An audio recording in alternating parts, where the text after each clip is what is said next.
This is finding zeros of a polynomial. So we're going to be looking for real and imaginary zeros. So we have a polynomial here, and we're going to find their zeros. So to do that, all you do is you set it equal to, guess what number? 0, yeah. It's the values of x that when you substitute them in for the function, you get a 0 for your polynomial. So we've already got this fully factored. So it's 2x plus 3 equals 0, x squared plus 9 equals 0, and x squared minus 16 equals 0. This is how you find the zeros. So once you have it fully factored, there's a little multiplication sitting in between each one. And if this one was 0, then 0 times, it doesn't really matter. 0 times anything is 0. It's our zero factor property. And if this one was 0, then the whole thing would turn to 0. And if that one was 0, so you just take each parenthesis, as long as it's multiplication for your polynomial, and set them each equal to 0. So this would be solved into negative 3/2. The middle one's a quadratic, which is why we had the chapter before this for quadratics. And so now you can use the square root property, isolate, square root. And so x equals, remember there's an I here, plus or minus 3i. And then the last one equals 16, square root. So x equals plus or minus 4. So even this one will not show up on the graph. You can still check these two. So you can see there is our, if I click on it, there's our negative 4, negative 3/2, and positive 4. The two real ones show up. They're imaginary. The negative 3i and 3i are zeros for the function because they make the function equal 0. However, they're not going to show up in the real number plane. But that is how you solve them. All right, so let's try another one. So this means that here, if we're going to find the zeros, we set it equal to 0. 2x plus 3 equals 0. So x then would be negative 3/2. X squared minus 9 equals 0. X squared equals 9. Square root. X equals plus or minus 3. And then x squared plus 4 equals 0. So x squared equals negative 4. Square root. X equals plus or minus 2i. And you want to make sure that you have all of your zeros covered. So we have 1, 2, 3, 4, 5. There's 2 plus 1. That would be 5. So if we were to multiply this out, our leading term would be 2x to the 5th, which means we have 5 zeros. And we do have 5 zeros. So I'm not going to plug that one into Desmos, but if we look at it, you can see that once I change that to a minus, they now show up. See? So there's negative 3, and there is positive 3. I now have all 5 real on this one, because if I were to solve this, I'd get plus or minus 4, plus or minus 3, and negative 3/2. So that's all it is. These will give us our zeros. And so we can now work in reverse. If you have the zeros, you can create a polynomial. So we want a polynomial of least degree. What that means is if you have 3 zeros, we would want an x cubed. So here we have 3 zeros, right? So we'd want an x cubed, sort of. And then here we have 2, so we'd want an x squared. You notice I waited on the number 2. I'll get to that in a minute. So we need a polynomial of at least degree given the following zeros. So if we have 0, we would know it would have to be x minus 0, because if you plug in 0, it doesn't matter. X minus 2, so if you plug in 2, we get 0. And x plus 1. So you're changing the signs. Do you remember how that worked before when we shifted? This would be a shift to the left, so we would now have a 0 at negative 1. This would be a shift to the right, so we'd now have a 0 at 2, and so on. So simplifying this, we get x minus 2, and x plus 1. This is what they mean by the lowest degree. If I put a square here like this, we would still have 2 as a 0. And I could put a 4 here. Still, we would have 3 zeros. But our degree here would now be 4, 5, 6. So we want the lowest degree. Don't add any exponents. Okay, so on this one, we would have x minus 0, x minus I. But anytime you throw an imaginary in, if we want a polynomial with rational coefficients, you have an x minus I, you have to have its conjugate, x plus I, and x plus 1. This way, if you have a minus I and a plus I, they cancel each other when multiplying it out. If you remember our imaginaries, we would get an I squared, which is our negative 1. So here, let me just show you. If we multiply this, we get x squared plus ix minus ix minus I squared. And then these two would now cancel, giving us x squared minus I squared, which is, you guessed it, -1, so it's plus 1. It goes back to up here.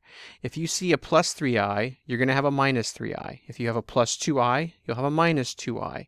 And by multiplying them back, you get x squared plus 4. So this would now become x minus 0, x squared plus 1, and x plus 1. So our polynomial of lowest degree will be x squared plus 1, and x plus 1. You can also write it as x minus I and x plus I, which is what the x squared plus 1 represents. So anytime you see an imaginary, you have to add that in, otherwise we're going to get non-real coefficients, and we want real coefficients when we make these polynomials, even though it's not asking for it. Okay, so on this one we would have x minus 5 halves and x minus 1. And now it's fine to leave it this way, but why not write it this way? This is how we wrote it over here. You see the 2x plus 3 when you had -3 halves. So move it back, put the 2 back in front, put the minus 5. And why am I putting a minus? Because it's positive. If it's positive, you want a negative. If it's negative, you want a positive in there. And x minus 1. So this would now be our polynomial of lowest degree. So working in reverse, you just plug them in opposite signs. And if you're given the polynomial, the 0 is the opposite sign. So what if we want a polynomial of degree 3 with, it's giving very, very exact values, and when you plug in 1, you get -8. Well, what that means is you now add some value a that stretches or compresses. We need the a value here. Up here, these are a polynomials, so we can put any number we want in front, and it won't change anything, like this. If I have my polynomial, my zeros are already here, and if I put a 3, all it's going to do is vertically stretch it. If I put a 6, it vertically stretches it. It does not affect the 0 values. It affects the stretching. No matter how big, I'm just stretching the function, see? But the zeros do not change. So now we have something specific. So if we have a -3, we know it's +3. If we have a -1, we know it's +1. And if we have a +4, we know it's -4. So now what we know is if we plug in 1, we should get -8. So let's do that. This would now be a positive 1, sorry, +3, 1 plus 1, and 1 minus 4. And so this would be a times 4 times 2 times -3. Multiplying those together, we get -24a. So that would then be -6 times 4. So -8 equals -24a. Divide by -24, divide by -24. That means our a is 1/3. So now we can go back up, plug in our 1/3, x plus 3, x plus 1, and then x minus 4. And why didn't it plug in the 1? Plus 1, and then x minus 4. And now this should be true for everything. So if I were to plug in -3, I would get 0, because they're zeros. Plug in -1, I get 0. Plug in 4, I get 0. And if I plug in 1, I should get -8. So let's check this in Desmos. So plugging in 1 gives me -8. There is my -1. There is my -3. And there's my 4. So plugging these values in gives me 0. Plugging in 1 gives me -8. So that polynomial is perfect. This one will give me all the information, and the degree is 3. How do I know? 1, 2, 3. Okay, let's look at another one.